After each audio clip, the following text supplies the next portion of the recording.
At E3 2018, the engine demo for Halo Infinite was revealed, and it brought a lot of questions and not too much in the way of answers.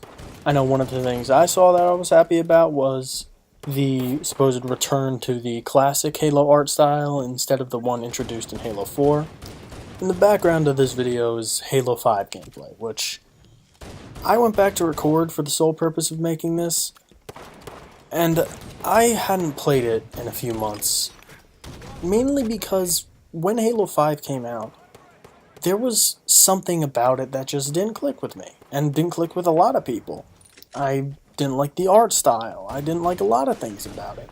From my personal perspective, and a lot of other people I know that used to play Halo and now don't, Halo 5 was just too much of a difference from the other Halo games. Halo 4 still followed the old format, but Halo 5, there was something about the gameplay that just did not work for us. Now, I'm talking strictly multiplayer here.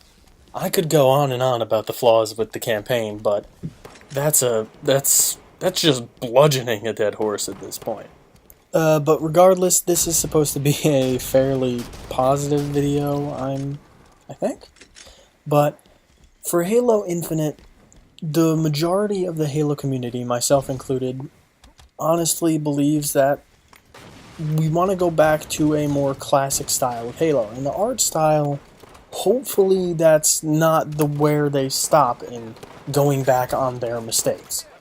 Personally, in terms of gameplay, I would like to see them go back to the old aiming system, where, you clicked in the right stick and only certain guns could aim down sights and everything else was hipfire. It stayed that way for goddamn 11 years, I'm pretty sure, until Halo 4 came out, and then Halo 5 completely changed it up, and it doesn't feel like Halo in all honesty. But that's not where my issues with the gameplay stop. The advanced movement system that they also added to it, where, you can clamber, you can boost, you can thruster in midair, you can, if you aim down sight in midair, you stay there, your thrusters keep you there for a second. That kind of movement system feels more at home in Call of Duty or something of the like Black Ops 3. I personally don't find it very fitting for a Halo game. Now I'm going to try and keep this video fairly condensed. So next would probably be the customization system for multiplayer. Man, Halo 5's was a clusterfuck. There were hundreds of helmets and armors, the majority of which were just variants of other helmets that were already in the game. There are helmets that have, say, 3 different variants, and it's not even like attachments like in Halo Reach, it's just paint on them. And that's the case for most armor and helmets. It's a third of the armory is original, and the other 2/3 is just copies with different skins pasted on them. Now that's not to mention that half the helmets that are original and half the armor, I can't tell them apart. It's like there's got to be like 4 EVA clones in there. And they don't even look good, like Seeker. Everyone knows Seeker looks like ass cheeks. But my point being that I hope they create an armor system much like, say, Halo Reach, where you earn money to buy armors, or Halo 3, where you have to complete certain tasks to get armors. And simplify it. Don't put hundreds in. I know for Halo 5, the main purpose of that was most likely just to sell rec packs and monetize the game. Now, my last point for this video, especially concerning the campaign, is I would like to see Halo return to a more realistic environment. And I don't mean just like, trees, certain planets and whatever. I mean physically the way the UNSC acts, the way they operate. Look at this intro cutscene from Halo 5, and you'll know what I mean when I say I don't find it very realistic.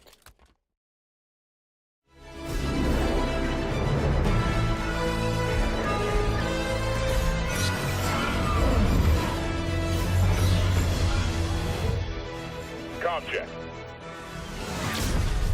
Comms working fine, Lop. Copy that, Tanaka. Smart and Buck online and ready. online. Weapons free. Contact.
Now, yes, I understand that Halo is not the most realistic game series. It's super soldiers fighting alien armies in 500 years in the future.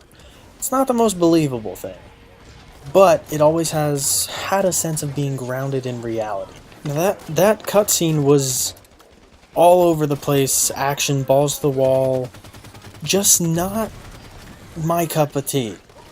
Personally, it made me view those characters, the main characters, as invincible, essentially. And yes, Master Chief in the initial Halo games was always this badass character, but there was always something at risk. Now, in the opening cutscene for Halo 5, the situation they're in is never even fully explained. Why is there a war going on between the Covenant and the Prometheans? All we know is that Fireteam Osiris is going down to kill Jul 'Mdama. Why don't they just drop where he is? Why do they drop in the middle of a battle? It doesn't make logical sense. Now, on the note of the characters seeming to be invincible, taking no damage and just dancing around their enemies and killing everyone with little to no effort. That wasn't how it was in the old Halo games. Especially ODST and Reach. They gave a sense of being very grounded in the mortality of the characters, especially when Romeo got brutally stabbed by the Chieftain in ODST, and all of Noble Team dying in Halo Reach. My hope with Halo Infinite is that they don't have these big action pieces needlessly. I hope that they just bring it down to earth. They bring it to a more believable standard of action and plot, because in Halo 5, in all honesty, I don't remember a single campaign mission. I remember there being some station that Blue Team went on. I completed the campaign in full 2 times, and I don't remember shit. And I can probably remember almost every single level of Halo 2, Halo Reach, Halo 3, ODST. It just wasn't memorable. And that is what they're missing. That is what I hope that they bring back to the table when Halo Infinite comes out. Now, in all honesty, I don't know how to end this video. So, I made this on a whim. It's not great anyway, but why not? Bye?